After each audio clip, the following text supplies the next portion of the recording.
There's an error in assigning cost resources to summary tasks in project that you should be aware of. I'll demonstrate what the error is, and then I'll demonstrate the proper way to add a cost to a summary task. So here we have a very basic project with a couple summary task levels, okay? And we could even go into the Gantt chart format and request a project summary task, and that would have the same issue as well. We're going to just stick with these two right here. So I'm going to show you my resources real quick. I have two resources that I've set up. One of them is a project manager fee that we would apply to the top of the company, the task, and then the concrete flat fee. Let's say they said they're going to do the work for $1,000 no matter how long it takes. So let's try to apply that.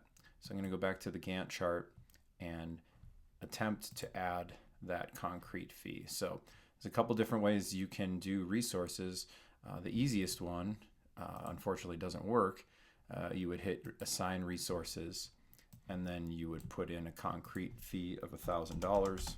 And once you click assign, it zeroes out the cost. It does put in the concrete flat fee, but it does not keep the cost. And you can type this in 100 times if you want. It's not going to work.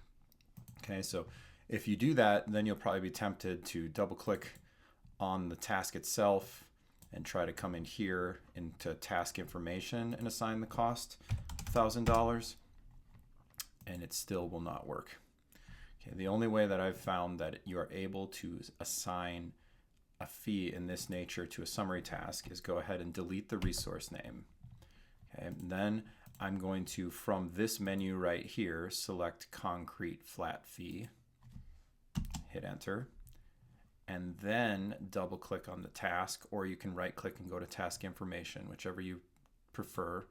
So I could go to task information right here. And now if I go to resources and type in the $1,000 cost and hit enter, it will remember the cost. But it will not do it unless you do it that very specific action. The first action is you come in here and select the concrete flat fee or whatever your fee is, and then you go back into task information and do the $1,000. So let's say there's a $500 project management fee on this shed. You would have to do it in this exact way again. Go to the project management fee or project manager fee. I'm going to hit enter, and then I'm going to double click on the task and then go in and put in my $500. It is absolutely not acceptable that this is an issue in Microsoft Project. May be fixed in versions that we do not have access to, but I felt like it was something important enough to show you.